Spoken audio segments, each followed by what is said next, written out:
What's up, everybody? I was waiting for that. I got one half cracked already. Cheers, my man Mark. This is me, Dave Kleckner, and we are together. Fourth and go, Philly 4-for-4, plus so much more. Listen, maybe not technically a winning Wednesday, but I'm going to take Sunday's win and I'm just going to eat it all up and call it a winning Wednesday for now. And we'll get into the Eagles. We'll get into the Phillies. We'll get into the Flyers. We'll get into the Sixers. And we got a lot of good questions. And we got some good analysis. And we got some good preview going forward here. We'll also talk NFL 3-packs. Get into our best bets for the weekend ahead. Some of us sitting here pretty. 6-3 so far to start the year. I know Mark is sitting over 500 as well. So no, 4-5. Oh, I thought it was 5-4. Yeah, you know, you should just roll with it. But with that said, what's up, Mark? What up? It's a Sunday winning Wednesday because that's what we have to put our hats on.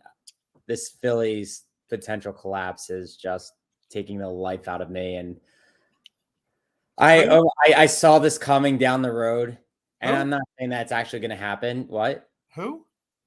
The who? The what? The Phillies? Oh, who are they? I don't baseball. Yeah, I only know green. It's all green right now. Everything's green. September. Yeah. It's typical. You know, to hunt for Red October, it seems like the hunted for Red October. Take those billboards down. Yeah, man. Yeah, last night they were putting tickets on the website. They were starting to sell tickets for divisional series. There you go.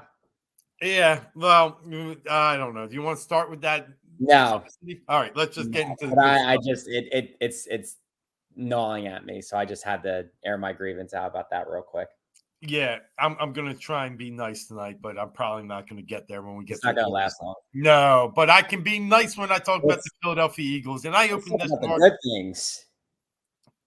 I can tell you, there's few games I've had in recent memory where I said, and I just sat there and just smiled the whole game long. But last Sunday was one of them, and it was one of them for several different reasons on many different levels.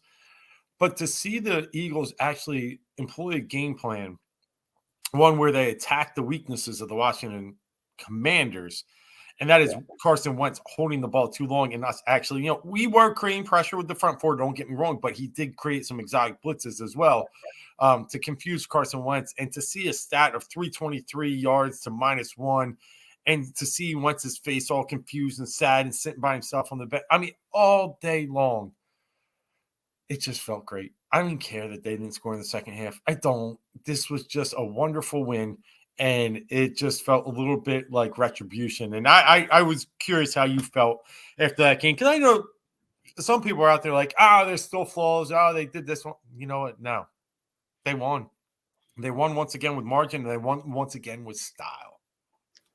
I mean, the score pretty much was 24-2, and even the safety was, circumstantial because, they tried running it out of the backfield and got put there. I am 100% happy with the win, but my only little caveat, again, is something that I brought up last week, and it is that they didn't score in the second half. I get it. I know I don't want them to get into a rhythm of just getting to a lead and, playing keep away towards the end. I know you have to at some point, but that's my one area of concern. But you talk about the weakness on, you talk about the Eagles getting home, doing some exotic blitzes, having a game plan on what to do, even though they only had to bring the front four to get home. I'll tell you, on offense, they attacked Washington's weakness as well, the defensive backfield.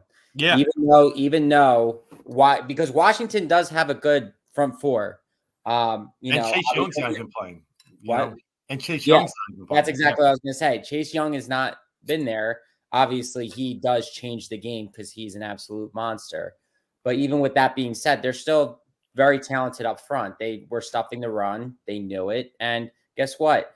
The Commanders haven't had a good backfield in a long time. And the Eagles exploited it. Devontae got off. AJ was able to do what he was able to do. It's, again, wonderful. No qualms about it whatsoever. Yeah, what's up, Cease? Thanks for checking in. Yeah, those 9 sacks, those 17 hits, each one made me smile a little bit more. I think I might have been like the Joker. It might have been ear to ear by the time that game was over. I mean, it was just awesome, man. And I've had this conversation with a bunch of people this week, and I asked this question to you.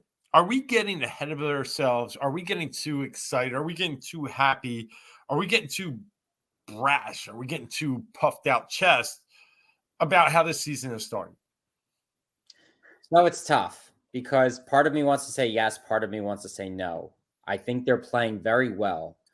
I think, I mean, out of the teams that they've played, Lions are just going to be a tough out. Yes. They're competitive. Vikings, I know you were higher on them than I was, but I still consider them pretty good. I consider them a playoff team. So that was a quality win. And Washington, I'm not surprised that this happened the way that it did. You look at their schedule, and there's now this stat that comes out that they might not be an underdog the rest of the way out. Yep. Based on the teams they're playing, they have a favorable schedule. They have a couple tough ones. They go out to Arizona. They have to play Green Bay in prime time. But I believe that's home, if I'm not mistaken. At Indy's kind of tough. Yeah. I mean, but Indy goes in. They can't get past the Texans, but they beat the Chiefs. So it's been an interesting year so far. But with that being said, I think there's room. I think we're allowed to be excited. I don't think anybody's being too brash or anything, but you don't want to get to the Super Bowl point yet. We're not there yet. Like, things can happen. Injuries can happen. Jalen could get exposed. If right now, the way that he's playing, he's not. Because I felt like he didn't rely on his feet, actually, this past weekend. Like, he really didn't have to. Like the first game, if you look at it, less and less, I think he's relied on his feet.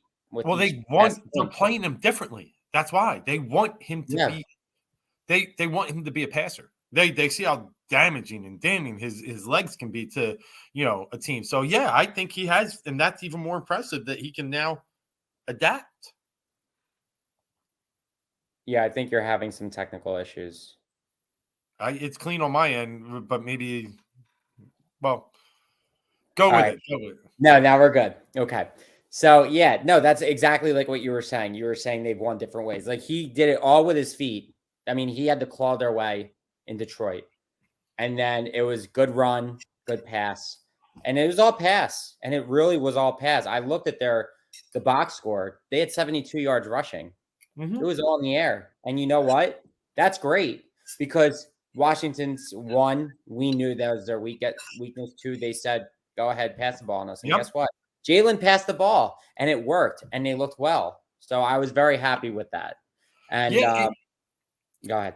Yeah, just looking at this, if they're playing this great by the bye week, then we can start being more excited. So I pose that question to you, Mark, because simply put, I'm a little more free with this team right now because we won a Super Bowl. Right. And as much as, like we said, we could lose for the next 20 years, that's not true. I get that. But I feel a little bit more like my guard's down. I'm okay. I don't feel like I'm going to get, hurt as much as, in the past when we were just like, yeah, they're 3-0, but so what? You know what? This year, I'm like, yeah, they're 3-0, and damn it, we're good. And yes, we should be talked about as one of the best teams in the NFL, because that roster is good and they're showing it. So I've become a little bit more, I guess, emboldened with this team. And I feel really good to take this ride up in the shotgun seat in the captain's chair and be good with it. Now, I agree with the sentiment of this. I'm not going to talk Super Bowl, just exactly what you said. That takes a lot more than even being the number one seed, right? Let's look what happened in the Super Bowl last year. You had the 4 seed from the NFC and the 5 seed from the AFC. So yeah, got it, right? Like, I'm not going to jump right and say Super Bowl, but am I going to jump and say this team should be the number one seed in the NFC? You know what? I might, because that schedule that you talked about and the ability for them to already, start to establish themselves as one of the top 2 or 3 teams and have those tougher games in the NFC at home, Dallas, Green Bay, obviously. I'm excited, and I'm ready to – I'm not going to be that typical Philly, Oh, well, we'll see. Philadelphia dark cloud mark that we used to refer to. Yeah, I feel okay. I don't know, and that's why I'll give you the second question of it. For me, it's definitely because we've won and because I see a good team. I've seen what a team takes to win a Super Bowl. And this team has a lot of that style. You feel a little bit the same. Yeah. So going back to the first part of that question, when it comes to why we might feel different, like you said, we won the Super Bowl before. We've been there. I think we're playing with house money now because that was recent. We're not like on pins and needles like every year, like it's never going to happen. It's never going to happen. It happened. We already saw it. It happened. And the good thing about this, and you talk about, having the formula to be able to be a Super Bowl team.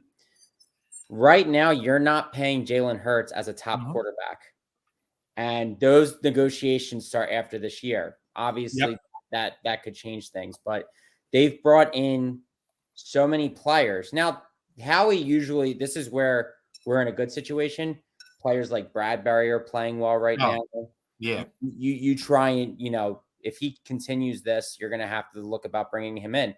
Usually, Howie gets into those like week 13, week 14 deals. Like he Yep. did with Alshon when he was on a 1-year contract. So they can make that work, and they can do There you that go. before Jalen gets paid. They can reevaluate the lineup, and they also have 2 first-round picks this year, no matter what happens. So again, it's going back to the house money. Even if they don't make it happen this year, this team, as long as nothing crazy happens, is still going to be right there in the thick of it next year. So really, like, I think we're allowed to be excited and look at the trajectory upwards at this Yep. point. I Yeah. think there's a lot of things going in their favor and moving in that direction. So sky's the limit right now for this team. It absolutely is. It's going to be, can Jalen sustain? Hopefully he doesn't have to win the game with his legs as much as he did in Detroit. Like, hopefully that doesn't continue to be a thing, because we saw at the end of the season last year against Tampa Bay, he was playing on a bad ankle. And he was, they were not ready for that game. Tampa Bay's defense is really good because Tampa Bay's offense wasn't that crazy, but the Eagles' defense was not nearly as good as it is Yep. right now. But you just don't want to have to overuse him too. So Yep. that'd be my only, got to be careful for. But All right. everything up towards Jalen. I'm going to give you the third row then. So you're ready to ride. I'm with you. Good. Hey, Cease has a good question, and I'll take this one first, and then you can take it next. Hopefully, we're not the same, but we might be. Who's my MVP through 3 games? Well, the obvious, and if you look at it from the national perspective, even if you're sitting in the stands in Philly, it's Jalen Hurts, right? But I'm not going to go there. For me, it's actually, AJ Brown, and I say that because he brings a different dynamic. First off, he brings a relationship with Jalen Hurts that I think has freed this team up. He is a just quality person, a good personality. He is like Devontae Smith's biggest fan, and when he's seeing him out there get his, like, he is pumped as anyone. He is just bringing this. You get these number one receivers, these divas, the TOs when we had them, we loved them, but they bring this personality that kind of is standoffish, and it's hard to build a whole cohesive team. And we saw that in the Super Bowl when McNabb T.O. thing just, bubbled up and bubbled over, right?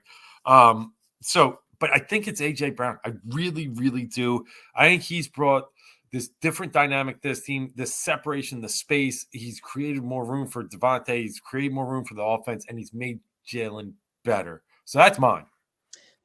Jalen has the confidence to throw the ball in tight situations, in tight windows. That was a thing. That was an issue that I had with him last year. He was afraid to make throws over the middle. Obviously, we're seeing that AJ got everybody to buy in. He got Jalen to buy in. I mean, look, their friendship was budding. They were working out before he was even traded there. So that definitely was a big thing. I would obviously, like you said, the obvious one is Jalen Hurts, but I'm going to take and at this point, you have to, because I think that he has elevated his game, and I think you see the work that he's put in. But I'll take a different spin on it because we always talk about the quarterback. I'm going to go defensive MVP here because, like I said, I would put Jalen as my guy. You hear it. but defensive MVP, big play Slay, Darius Slay, because kind of like the same way that in the same aspect that you're talking about AJ Brown, Darius Slay, I feel like has become, and only being here in such a short time, being traded here after being a lifelong Lion, he's bought in. And everybody is flocking to him on the defensive side of the ball. I feel like he's the mouthpiece. I feel like he is playing like a true shutdown cornerback. He was doing it last year, even when they weren't doing that well. And now he's doing it this year on a good team. Darius Slay, to me, is somebody who has really just brought everything and more. And this is the opportunity that he was waiting for. He wanted to get on a winning team that was ready to take this step forward. Yeah, that's an awesome call and great question, Adam. But, I'm with you. 15 points in the last 2 games. Like you said, really, let's call it 13. That defense shouldn't get those 2, and even that touchdown's garbage. But and a lot of it is because he's just shutting down one guy. And last week, Terry got a couple, oddballs here and there. But he had a good fantasy game stat line, but he was no effect on the game. No fact. And neither was Jefferson in the week prior. And it's been great to see. I would also say, as much as it's big play Slay, I think TJ Edwards has been fantastic. I don't know if it's the Kazir White. I don't know if it's, just, spreading out some of the safeties. I think Gardner Johnson has been really good for them too as well. But this TJ Edwards is everywhere, just everywhere. And I think that's been really good for them on defense too. They've needed that coverage in the linebacker. Like, they don't value the position at all, but you finally have a guy that knows how to play the position, and you bring in Kaiser White, and the two of them, I feel like, are both just feeding off of each other. And yeah. I think Edwards got even better when Kaiser White got here. Yeah. All right. That was Washington. And one of the last points about Washington, man, I've been down there. Have you ever been to Washington State? Yes, it's terrible. It's an absolute shithole. Like, it sucks. It's in the middle of nowhere. But when we go down, the times I've gone down, they've always won. And it's always felt like a takeover.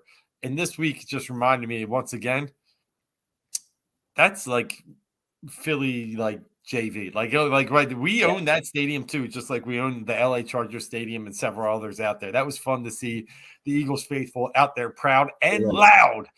Proud and loud. I'll tell you, when I went there, though, you want to know what year it was? When RG3 was thriving. When RG3 was an animal. We left at that time. It was just. That was the Andrew Luck RG3, yeah. Yep. They were, 1 and 2. They made the playoffs. And I think I think that is the season where on that field, if the field was bad, I remember he completely twisted out his knee. And he tried going in that playoff game, and it was against the Seahawks, and it was nasty. It was nasty. Yeah, and people blame Shanahan for that. Never the same sense. I don't like. To me, the head coach is given. If my medical staff comes up and tells me this guy can play, and the guys tell me he can play, I play him. You're trying to win games. I don't blame Shanahan for that. It's other factors and levels, but I remember that year. But I think I've been lucky and been some other years. But a lot of times when I've gone, it's been like middle to late December, and it's been like they've already stunk, and we have something to play for. So, well, that's the one thing about when you play your rivals, your NFC East rivals. There's half a chance that you're playing them at the end of the season, whether they're in, you're out, you're both out, you're both in. If you're both in, it's great, but usually it's one or the other has nothing to play for. So when they do that stretch, usually the last 3 games are, the opponent of division. But this year, I know we end with the Saints on New Year's, I believe, but something along those lines. No, I think Saints are actually week 17. I think 18. And then Giants. Yeah. Okay, I switched those up. Okay. Yeah. But I think you're right that Saints are like New Year's, but they play this till January. Oh, yeah, that's right. Because Yeah. All right, let's go to the big game this weekend. And big game. A lot of energy, a lot of momentum, and I'm really excited to see the Jacksonville Jaguars come to town. Doug Peterson, tied Urban Meyer for 5th most wins in the Jacksonville head coaching tree with 2.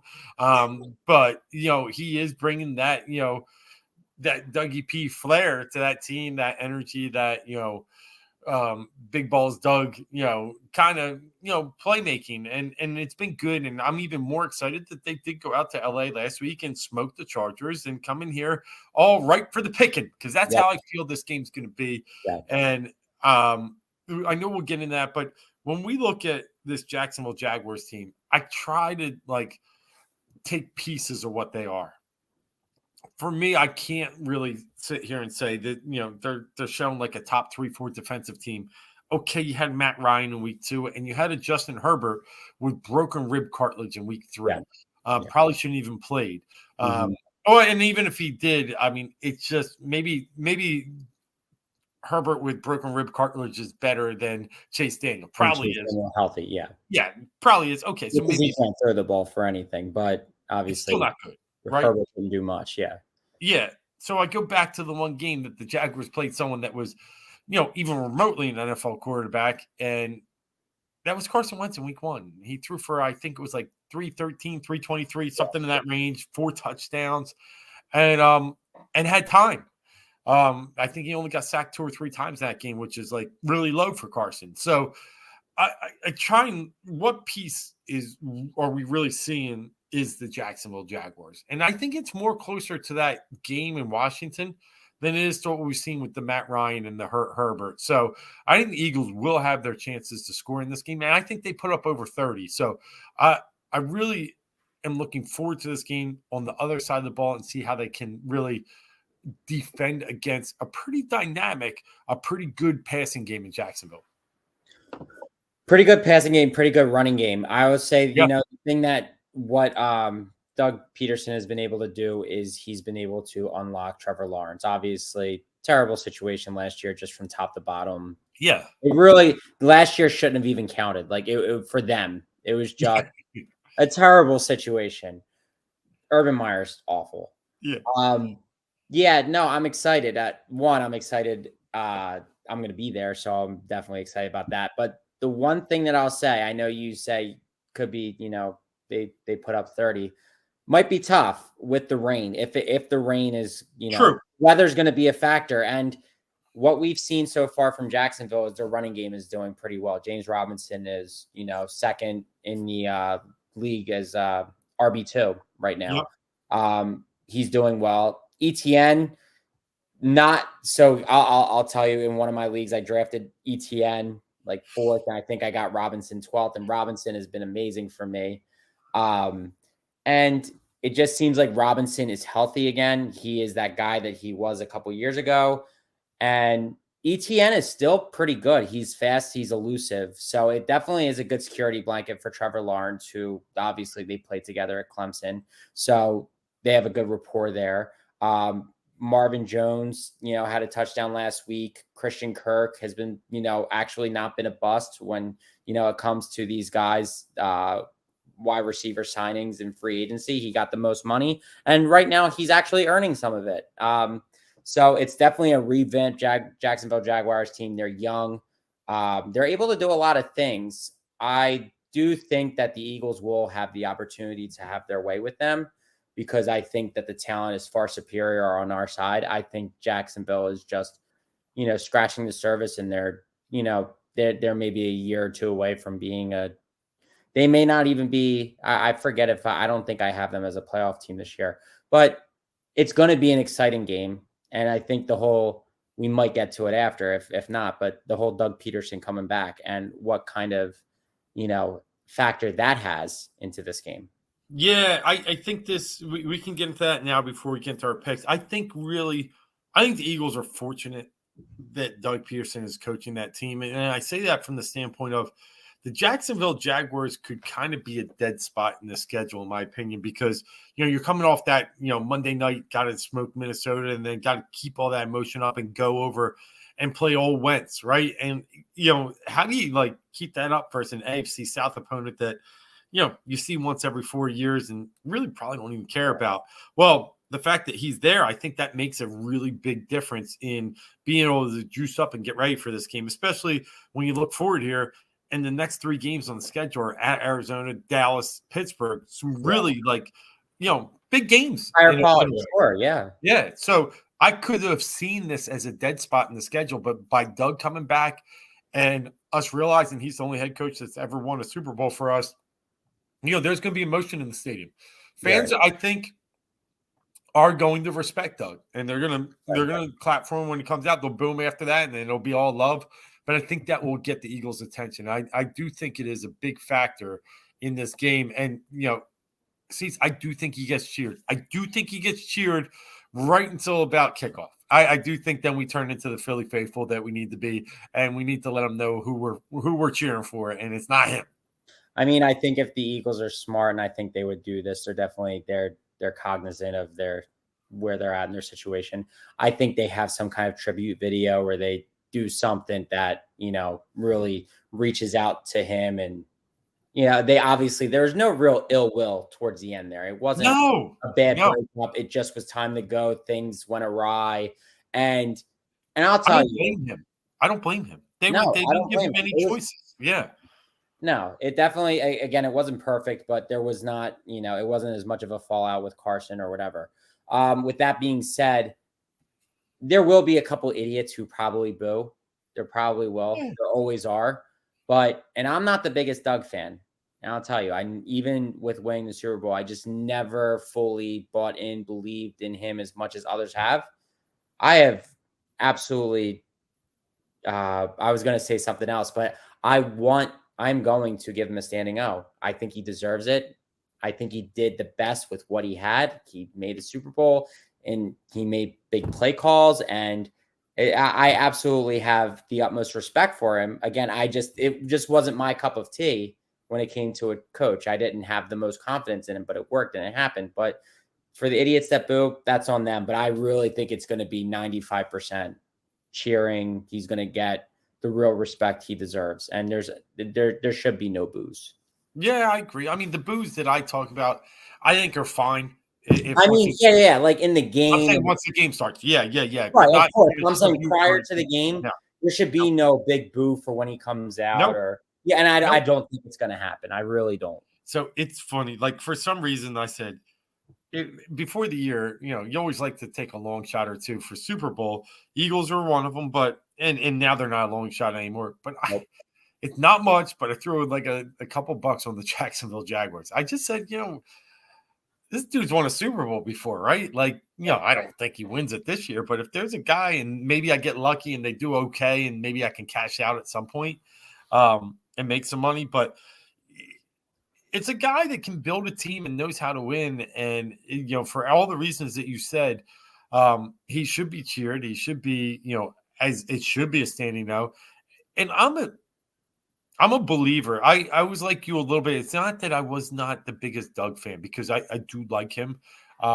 It was more that I just feel like he's better when he has a great staff. And I believe that's what won us the Super Bowl. And I believe that Howie and Jeff took those reins away from him. So that's why I don't blame him in the end. Right. But I do see his deficiencies when he doesn't have that really solid supporting staff. So I think he's got a good one down in Jacksonville. And I think they will be kind of hands off and let him do his thing. And he'll look, that's a division he can eat alive. He can eat that division alive. Yeah. I mean, you play the way you played against Los Angeles. I definitely think you have a chance to win that division. I really think they continue to play like this because I'm telling you the stress that the running game takes off of Trevor Lawrence and his maturation. And he was, I mean, remember, he was the best prospect since Andrew Luck and one of the best, right? Like, I mean, people were talking about like this guy has it all. No, I get that. And I was big on T-Law. Like I've said, I kind of invested in some of his big rookie cards. I like T-Law. He's right there. I wouldn't disagree with you. I'm just trying to think of, I'm telling you, but Herbert was what, the 5th pick, the 6th pick, and Miami took 2 over him. It was like, obviously, like Burrow, I think, is somebody who kind of came through, but I really think that the way that people were talking about Trevor Lawrence is it was a no-brainer. He was a no-brainer, number one. He has the physique. He has the arm talent. He has the strength. There was not many flaws in his game. He was just in a terrible system last year that just left him for dead.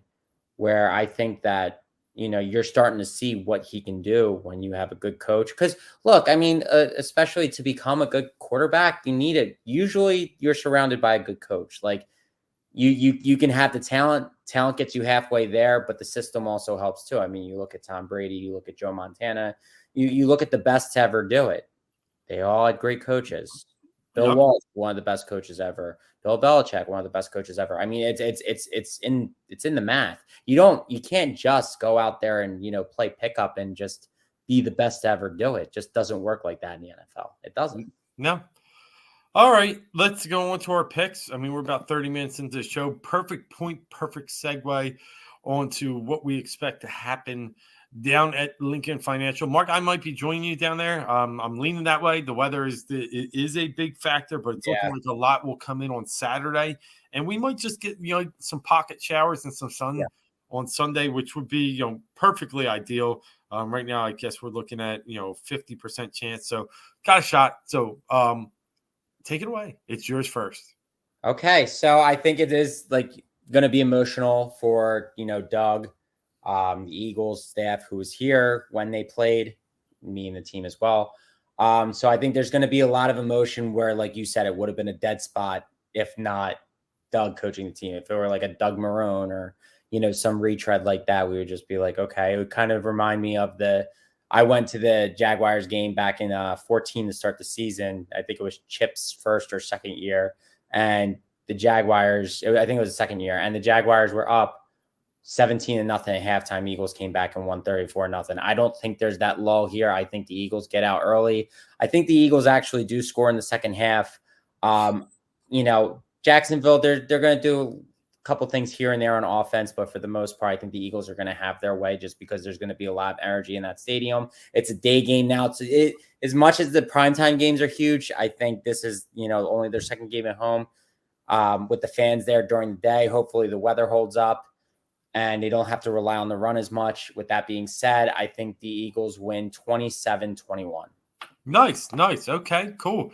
I'm not too far off from you. We always like to say scripts. And the way I think I see this game rolling out is I do see the Eagles being able to move the ball efficiently, effectively, as they have in every first half this year, scoring 24 points at a minimum in every first half. And I think they're going to be able to be explosive in the ground game this week. I think, Jacksonville is going to try and take something away, whether it's A.J. Brown, Devontae Smith, and they're going to put it on Miles Sanders, and then maybe they take away Jalen and have a spy there. But I think he's going to rebound this weekend. I think he's going to have a good week.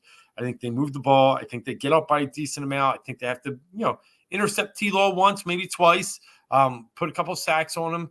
And then they get up a decent amount and they hold on late, 30-20. This one goes over the total. This one goes with a cover for the Eagles. And, everybody goes home happy. Jacksonville goes home happy 2-2. Eagles go home happy 4-0 and get ready for Arizona the following week, which is one of the games I'm circling on the paper as one that I'm a little worried about. But 4-0 going into that, I'm excited, I'm pumped, and I can't wait. And they did the work beforehand to get there. So I mean, if that's the case, it definitely, you're allowed to have that worry, but that NFL is ebbs and flows. It so much is. And Mark, with that, let's ebb and flow right into our NFL 3-packs. We got the Eagles, both of us, getting to 4-0. And the nice thing about us predicting the Eagles are 4-0 is if I go back and look, I'm pretty sure we both had that at the beginning of the year as well. So I'm happy. Yeah, look, we both had them 4-0 and both losing to Arizona in week 5. So interesting. And look, well, we're not previewing Arizona yet, but this guy knows a little something. We're not far off. I just have Jacksonville kicking 3 extra, and Mark's not too far off from you either. Yeah.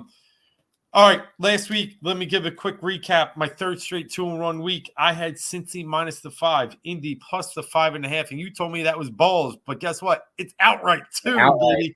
But my Tampa minus 1.5 kind of fell through. My bonus pick it went out the window once Herbert was hurt. Like I didn't bet that game, but 2-1, so it gives me 3 straight, 6-3, and then with you, I mean, that's why I have you at 1-0-1 last week.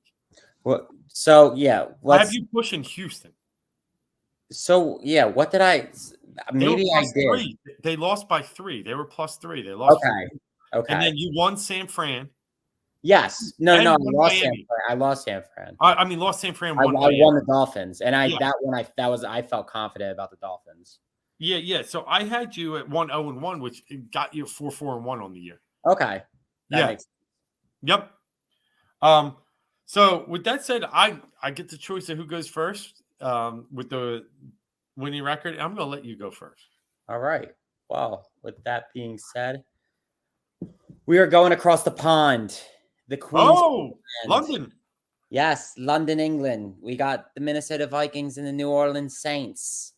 I like them. Well, so here's the thing, because it is an offsite game, Vikings are technically the away team, but -2.5 at New Orleans. I like the Vikings here. New Orleans just hasn't been able to piece it all together. I think the Vikings kind of have been schlepping it a little bit. The reason why I'm leaning Minnesota here, I have 2.5 from FanDuel, Yep. but okay. I'm good. Jameis, they've been preparing for the option that Jameis might not be available. Right now, he's listed as questionable. They have a couple questionables with their receivers, and including Kamara, but I think Kamara is going to be okay.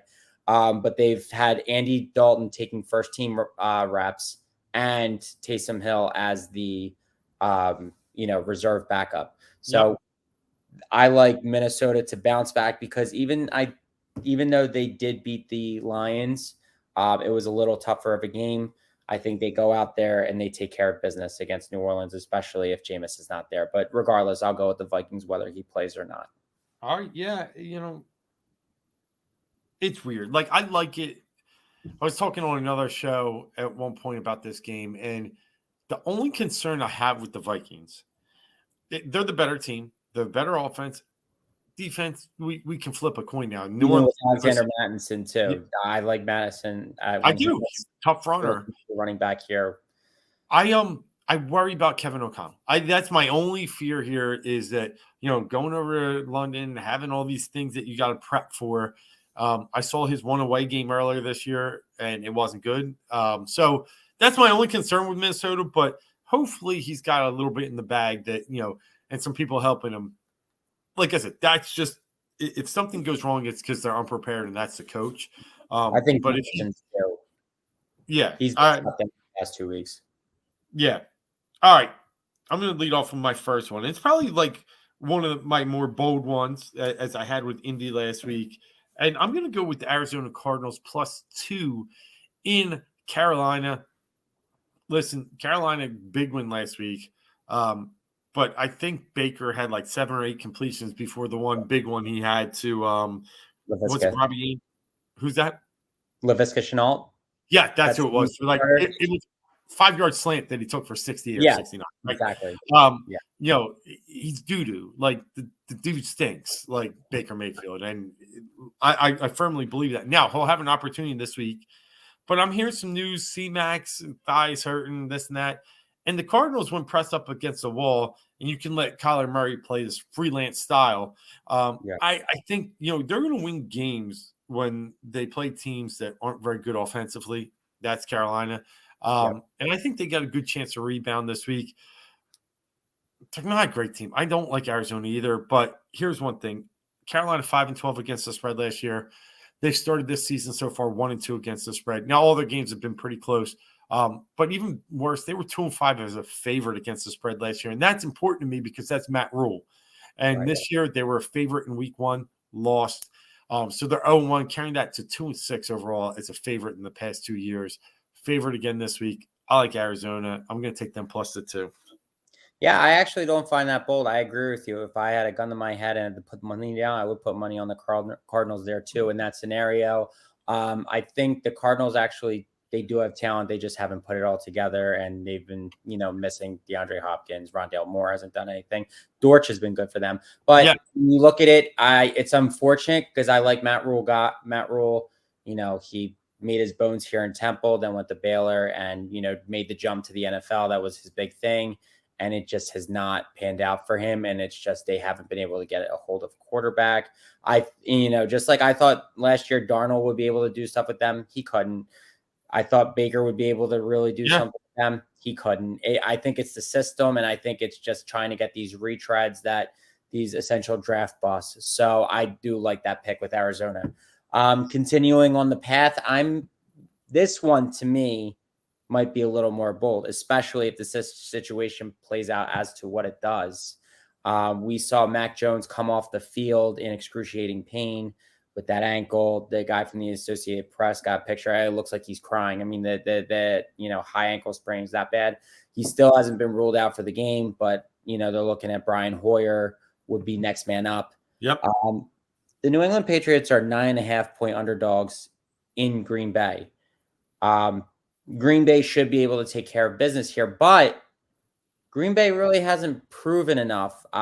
Even against Chicago, they had a big win and it was on the ground, but I just feel like they haven't done enough. I feel like even though the Patriots didn't have a great game against the Dolphins week 1, they still kept the Dolphins in check. The Dolphins didn't go off like they did against Baltimore, and the Dolphins are obviously right there with the Eagles as one of the better teams in the league, only other undefeated team. So with that being said, I just don't think the Packers are, ready to, take that jump into hyperdrive. I just don't think they're at that point yet. I think they lost Jair Alexander. For how long, I don't know. It's not a season-ending injury, but it's going to hurt their defense a little bit. I think the Patriots are going to be able to just hang in there. I'm probably still looking at like a, 3 to 7 point loss for the Patriots, but 9.5 points. Bill Belichick coaching. I don't think it's really going to be hard for me to see them get embarrassed at 425 on Sunday. So I like the Patriots here plus 9.5. I think that's balls, and I like it. If I had to take a side, I'd probably lean that way as well. Maybe play Packers in a teaser, but I don't like playing them in the 9.5 either. I think that's a lot of points, and it's Belichick like licking his chops, looking at the board and saying, "Nobody. This is his chance to really coach them up the way he wants to coach them up, get their attention." And I'm with you. I think that's too much. Yeah. So I like that pick. Good pick. Hey, I'm going to go to a game in the AFC South. I know we got one of the teams coming here, but we got two teams playing each other out of that division. That's the Colts and the Titans. Colts favored by 3.5, coming off that huge win against the Kansas City Chiefs. And they're going to, parlay that up with a huge loss this week against the Tennessee Titans. I just don't like them in this game. The Titans are 4-1 in the last 5 trips to Indy. Even more importantly, the Titans were 6-2 as dogs last year against the spread. They've had a few games this year as one game as a dog. I'm sorry, and they lost it. I get it, but that was the Buffalo. I think this is a situation that they're primed to do. Henry got back on track. Indy's rush defense pretty solid, but Indy's rush defense is solid for a few reasons. One, because KC just never decided to run last week. 2, Jacksonville didn't really care to run that week either. And 3, it's because their pass defense is bottom 3 in the league. So teams have taken advantage of them in the passing game, and I think Ryan Tannehill will once again this week. Matt Ryan blows. I got lucky to cover that spread last week because he just fumbled away a couple of balls that they should not have even been that close. And I think Tennessee gets out there outright, but I'll take the 3.5. I love the hook. I've already put money on it. Okay. Yeah, no, I actually agree with you. I mean, like you said, Henry's back on track, and that's a big win to come off of. So I like that pick for you. Yep. Well, I really do. I was looking at that too. And finally, I'm going to end with a Monday night thriller, Rams plus 1.5 at San Francisco. I like the Rams here. I don't think I at first was feeling that, and it probably still is the better move with Jimmy being the quarterback, but he just doesn't look, he's just there. He's just game managing. I think the Rams kind of take advantage, giving them plus points at San Francisco. It really doesn't scare me at all. I just think that Jimmy's comfortable. I think he's just happy to be there. I think he's just happy to be playing, with that contract and everything that's been going on with that. They talk about he shut down the trade to Washington. He elected to do the shoulder surgery. It's unfortunate for him. He's kind of had a bad shake at it. But I think now he's just coasting and he's just going to do whatever it is that keeps him as quarterback for now. Obviously, he's, Lance is out. I really don't think that I think this is going to be a blow for San Francisco. I like the Rams here. All right. LAR, were they getting 1.5 or 2.5? Is that? I saw 1.5 on FanDuel. Yep. All right, cool. I'll go to a game that's kind of similar in that vein about, two division rivals playing each other with a very tight knit spread and teams that probably are looking a little bit different and they both need wins in this sense. And that's the Raiders and Broncos game. For my money, there's no way I can even attempt to put money on Nathaniel Hackett or that awful quarterback, Russell Wilson. And I know the Raiders. I've been against the Raiders this year. I played their under win total. I said they're the last place team in the AFC West. I'm sticking with that, but I'm also sticking with them winning this week. They're the only winless team in the NFL right now at 0-3. But it's not been from not trying, right? They lost by 5 to the Chargers. That was a disgusting loss in overtime by 6 to the Cardinals. And last week, a 2-point conversion they missed. Otherwise, they win against the Titans, right? So it's I think the Raiders are there. They're competing, but they're just last year they were 7-1 in close games. This year they're 0-3. That's just the way this thing works. But I don't think they go 0-4. I think they play this one close. I think they win. I'm not a huge fan of the Raiders defense, but it does create some pressure. And if they can create that front four pressure on Russell, I think they can keep him off his game, which he's been for pretty much 12 straight quarters. So I think the Raiders come out with the big one in this one. Broncos got their lucky cover the other night. I mean, God, Jimmy stepping out of the end zone. And, there's no way they should win that game. Nope. But they do, and I just don't think that carries from week to week. Man, this is a good point. I was just thinking the same thing as we're talking about it. I've never liked him. I talked about this. I didn't want him, and I'll give you that. And it's not that I didn't want him. I didn't want to pay the price tag. Right. That was me. I did think he's better than Jalen Hurts, and boy, that point I'm wrong about. Yeah, no, I mean, I agree. So it all started last year when I think he broke his thumb or his index finger, and he rushed himself back. And he tried to get back in there, and he just hasn't been the same. He doesn't have the burst. He doesn't, even attempt to throw the ball like 20 yards down the field. He's got the weapons there in Denver. I just think Seattle knew, like, as much as they acted like they wanted to keep him, they were ready. They were just really playing poker to get the right deal to make sure that they didn't lose out on it. And regardless of what he does in Denver, it now is looking like they made the right decision. And I think that Denver, again, is going to end up with egg on their face because, they've been trying to fill the void of a quarterback since Peyton, and it's just not going well for them. And I think, they you can't blame them for trying. But like I said, I think I brought this up last week. They brought in Nathaniel Hackett, who can't coach because they wanted to bring in Aaron Rodgers, and that was their first choice. That was it. He said no, so they went to the next best thing. And I think that is kind of like a karma move. It's like, you ended up going for this guy because you couldn't get the first guy. I think they had to reroute, change their plan when Aaron Rodgers decided to stay home. So, yeah. Listen, I'm really liking these picks this week. I'm gonna throw a 6. Yeah, I'm gonna do a 16 parlay right now. Woo! Yeah, I'm gonna toss it up. Oh man, the Titans moved to 3, but that's all right. I had 3.5 earlier in the week. That's all right. I'm still liking that game, and we'll see how that plays out because look, we've been pretty good this year. Overall, 10-7-1. Hitting it above 55% clip, and that's what you want to do to get the juice. So with that said, let's move on in the last 10-15 minutes here to the other 3 sports in town. NFL is king, got it, but there's still a lot of good sports going on. This is the prime time sports season for us when we get a little mix of every one of them. And we'll start with the Philadelphia Phillies. And Mark, it's down. The Brewers win. They're 1 game behind now, and 2 with that, tie that we have against them. being that we beat them in the head-to-head season series, but they have a really easy schedule the rest of the way. We have Washington, we have the Astros. We're losing tomorrow to the Cubs because it's just we're going to go 0-6 against them this year, and they're going to be our new Diamondbacks. It's hard, and what I'm going to say right now may hurt on several levels.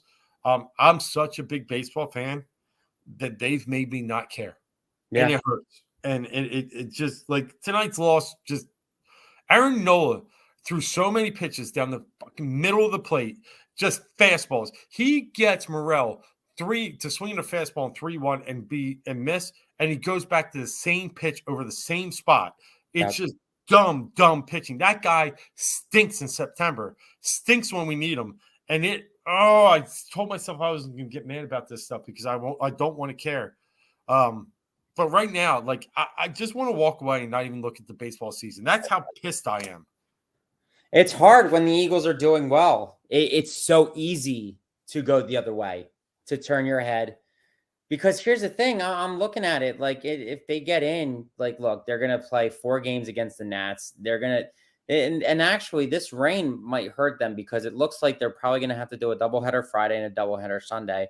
I don't know how the Phillies are going to handle both of those. That's what's going to be interesting. So it's not, to me, it's not really that much of a cake schedule the rest of the way. They do play Houston, but then again, I think Houston's pretty much locked up. With that being said, it's tough. I mean, there's still the possibility of a collapse. And they're only a half game up. I just looked at the standings. They're a half game up. I know they have the tiebreaker too. Yeah. But you look at it, their magic number is 7 with 7 games left to play. I mean, they pretty much have to hope that, the Brewers, lose. I mean, it's not out of the realm of possibility the Phillies could blow some here or there. Now they've taken care of the Nationals. I'm not as worried about that, but I don't like that they're going to have to do a Friday, Sunday doubleheader series. Pretty much that's what it's going to be. It's not fun. This whole baseball season has been so weird, dating back to the lockout, dating back to the way that they got the players the way they did. They started off terrible with Girardi. That feels like a million years ago. Thompson's done a good job, and they went on big winning streaks and they took care of business for a lot of the way. But we're looking at it now, and it's when we need this team the most. The at bats are awful. Bryce looks. I'm sorry that he's doing it. He's pressing, but he had both RBIs tonight. Like I can't even blame him. Like. No, I get it. Right, but he sacked fly and he grounded out. But you look at his at bat, his strikeout in the 9th inning. The first 2 pitches were not the best, but the pitch he struck out on was away in the dirt outside. Yeah. He's just swinging, and then that's what Bryson is doing. Bryson's just swinging. He has the bases loaded, and he's just chopping at anything that comes down the plate. They are not taking good at bats. They're not good swings. I'm like, and if they do make the playoffs, like, cool, we get to say like Red October, that's great. But to be honest, I'm disinterested at this point. Like, I'm like, they really I am worried about if they don't make it, of how big of a collapse this is. No, 3-9 in the last 12. Cease thinks Bryce maybe. Yeah, I think it's possible. Yeah, and he probably is, but it's not even on him for me. Like, and I get it. He's the spotlight, right? He's the beacon, and he should get that attention and focus when we're not scoring 3 runs in 2 games in Chicago is no good, right? I get that. It's just it's a whole totality of just a complete, like, this team is feeling the pressure. And they're just not performing, and it's really, really sad to see. For people that where Segura is like, I've never made the playoffs. He's the most tenured player in the MLB that's never made the playoffs. To see him, fist pop outs to first base, he's feeling it too, and it's a shame. I mean, it's sad to watch them go down this path because I see where this is going to end up. I don't think they're getting in. And this is the first time I've said this in 155 games. I don't. I don't. I think they're just like Brogdon comes in last night and blows the game. Every move that Rob Thompson did earlier this year was working. Every move he's done in the past 3 weeks isn't. And I just think this team's playing like when you lose Zach Wheeler and Aaron Nola's 2 starts to the stinking Chicago Cubs. Yeah. I just can't see and then even if they do, they're gonna have to line a situation up where Nola's probably pitching the last 1 or 2 games of this Houston series, and now you're dead to waste to the Cardinals. Like I'm sorry, they're not making it. I mean, it's definitely a possibility. I think they still make it, but it's not fun. It comes down to the last day or two. Like I get that is fun in the grand scheme of it, like that it comes down to the wire. But the way that this team was playing, see, everybody's going to get blinded when it comes down to the last 3 games of the season if they're still in it, because they're still going to be in it. I mean, unless they just get swept by the Nationals. But everyone's going to be like, oh, this is great. The Phillies are about to make the playoffs for the first time in 11 years. Like, it's going to be fantastic. Awesome. You got to look back, and where were they just a couple weeks ago? They were in second place in the wild card. They had probably 3 or 4 games up on the Padres. And now all of a sudden they're, on the edge of being out. It's going to be one of those things. I think they're going to get in, and I think they're going to get swept, and it's going to be ugly, and it's going to be a real quick end to the season once that happens. So then, point taken. And let me ask you this. Is it better to get in and lose, a quick death? Or is it, would you rather them just not get in at all and not watch that? See, that's honestly, it's a catch-22. I think the good thing about if they were to get in, they get the monkey off of their back. It's kind of similar to 07, but at least that team had a lot more hope, and they were all young. They were all young, and that was the beginning. That was the up and coming, but they got that experience, and then they went the next year and they won the World Series. So and I'm not saying that that's going to happen, but it's going to put them in line. Like, okay, they tasted the playoffs and they could say that they were there and they did it. So then at least next year, it's like, okay, we made the playoffs. That's obviously the standard. Like, we need to be better than that. Yeah. That's why I want that to happen. But I get what you're saying also. Like, I honestly kind of just want to wash my hands of it for me personally. And I'm going to be embarrassed that they blew, that they choked it. But at the same time, I'd be like, all right, well, Eagles are, 3-0 right now, maybe 4-0, hopefully at that time. And be like, all right, all my focus and energy is on them. And the Sixers come, and we'll discuss this in February. Yeah, I wanted to say a World Series and a Super Bowl in the past, 13, 14 years would have changed my attitude when it comes to this, but it doesn't. And I'm almost at the point where, yes, making the playoffs is better than not. But the way this team is shaping up, it's just not pretty. And I want them to make it. I absolutely do. But I know where this is heading. Now, when we talk about 07, that was a loss to the Rockies, I want to say. Yeah. And then didn't they beat the Rockies? Was it 08 or was it 09? No. So 08, they beat the Brewers in the early wild card. That's when Victor hit the grand slam, right? Right. And then they beat the Dodgers in the NLCS. Okay. Yeah. I think 09 was Rockies. I do remember them beating the Rockies in one series. Did they? It might have been Rockies. I think then if it was 09, it was probably Rockies, Dodgers, Yankees, and they lost. Yeah, that's what I think. And then 10, we actually got to, unless it was Rockies, then we lost to the Cardinals in 10. I thought we lost to Giants. I'm sorry. Cardinals was 11. Yeah. Yeah, maybe that was it. Maybe that's what they did in. Yeah. That could have been it. Yeah. It's tough. Yeah, so I could see maybe getting in and building that momentum for the 08, 09 runs like the 7 team did. That would be nice, but man, it's just the difference with this team is when I see a Nola get just ripped tonight in the biggest game of his career, when we needed him the most, and then like the hitting not coming through. It just, let's talk Sixers. So the Philadelphia 76ers are, starting training camp, right? Yes.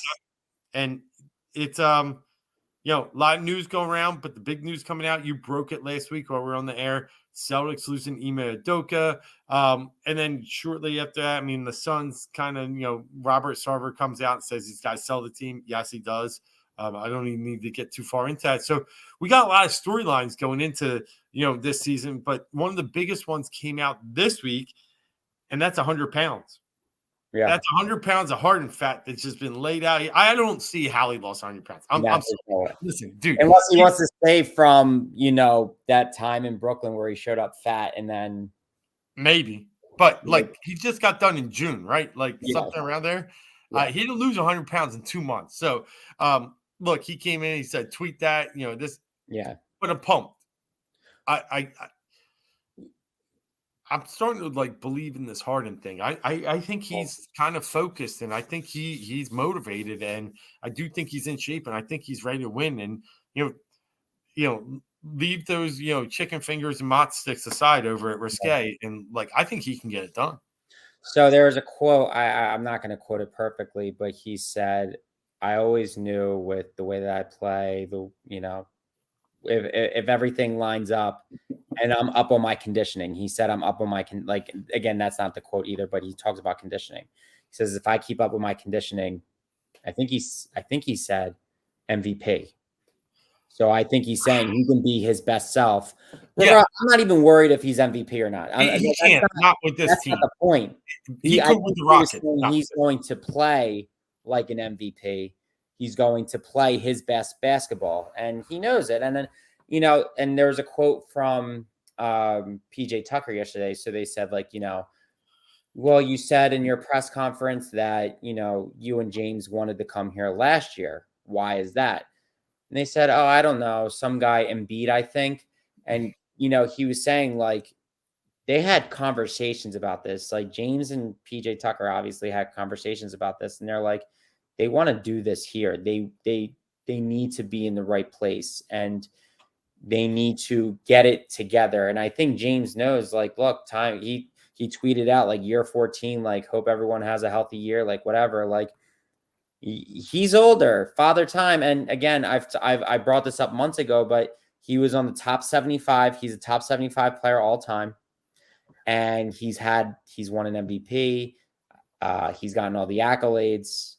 It means nothing if you really care about the game, if you don't win a championship. And this is his best opportunity, I think, because, when he's alongside Durant and Kyrie, they're sharing the ball. Like, I think he can be his full self here. I don't think he has to worry about that. He brought in some of his guys.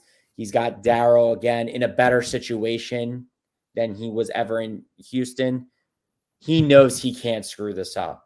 So I think he's all in on his conditioning. I really think he's, taking it to that next level. Him and Embiid have a relationship off the court. It's like everything, him, Tucker, they're all, they're building that camaraderie. So I think the Harden factor, if he is even just 25% better than he was this year, I like their chances. Yeah. And the beauty of Harden is, like, the game I saw last year, and looking from, a basketball perspective, his ability to finish at the rim was more of my issue. There were too many layups missed. There were too many finger rolls. There were too many, soft takes, and people would block him or strip him. He still had that. He could create, a little bit of separation, but not a lot. And he needs, like, to be just that much quicker. You shed off a couple of pounds, and then you shed off those pounds and are able to explode a little more at the basket.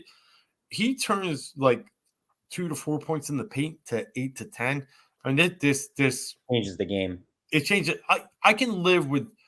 Look, I'd rather him shoot 38 to 39% from three, not 32, 31. But I can live with 32, 31 if I'm seeing a guy that can finish at the rim too. Last year we had two problems. We had a guy that couldn't finish and couldn't hit threes. Still found a way to get some foul shots. Fix one of those, we're golden. Yeah, just one. Yep. Yep. Also, with this team, other rumbling that I've heard is that Matisse has had a hell of a summer in working. I'm very curious to see what he looks like coming into this year. I mean, if he has worked on his game, but I know C said, he looks skinny when I saw him at the Eagles game. He did. He Yeah. did. He looks skinny. He looks like he really put that conditioning in. He put that work in. It means a lot if he actually did do that. And I mean, you can see it in his body. You can see in the way that he's worked that he's actually done it. Now, will it translate? I think there's a good chance. I really do. I think he's talented. He's a guy that will be able to, in a couple years from now, still be able to go and play and ball. He could go play Yeah. pick up, run it, and just completely dominate a floor. I think he still has the talent there. I don't think it just. I know when you lose a step, you lose a step, but I think it's just about health. It's not age, it's health here with him. And I Yeah. think he's gotten himself right.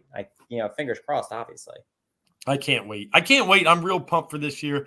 And to see just the camaraderie and maybe the trolling squared that we might see with Harden and Embiid together, and then adding in some Tucker, like it's going to be a fun year, man. Yeah. It's going to be a lot of fun. We did see your boy Jay Crowder pretty much not show up to Suns camp because he is demanding a trade. That'll be interesting. It really will, to see if they do. Well, they're going to move him, but whether he gets moved to someone, and like I said last week, it seems like we're kind of like in a good position. Yeah. Don't need him. But if you can find a way to be creative and get him in there and play 6-man role, I'd be interested. But he wants to leave Phoenix because he's not starting. So I just don't think it's here. Yeah, I mean, unless he's just not feeling the situation over there and is willing to do that over here. Seed? But what? Best record in the NBA, number 1 seed? Yeah. I think he wants to start. Phoenix might be in a troublesome situation. I think the whole DeAndre Ayton thing is very weird. That was weird. See that? Yeah, weird. He wants nothing to do. I think he would have been happier in Indiana. It's so dumb. Yeah. I don't know why they did that. I think they just brought him back just to not look. I think it's dumb on his end. He should be. Chris Paul made him his money. Like he wasn't that great until Paul showed up. Yeah. And the fact that he got drafted over Luka Doncic, we can still laugh to this day, right? Yeah. Like, and he's thinking he needs to like his attitude. I'd be so pissed if I invest $100 million to him if I'm the Suns to hear that press conference. You're on to something there. There's I'm worried about them too. Yeah. All right, let's talk Flyers real fast. The only thing I wanted to touch on, it looks like Ryan Ellis is out for the year. He is. Konechny scored a goal. Hayes scored a goal. They're 1-2 in the preseason, but we're not seeing much so far. Sandstrom started a couple games, so not a whole lot to hit on and not a lot to focus on yet. But that news of Ellis being out and Couturier's back, not looking great. Well, the good thing about Couturier, though, surgery is not required. So that takes him from the possibility of being out for the season. If surgery is really not required, then, he can come back. Yeah, that is that's encouraging. Yep. But, it's hockey. We're at least 3 games in, and we're that much closer to the start of regular season. And it's one that's probably the least anticipated we've had in a long, long time around here. And, the Torts thing we talked about and we highlighted a few weeks ago, go catch that, catch a replay of what we talked about there. We're excited about that. But everything else is just, they're going to have to surprise us. Yeah. Right? Yeah.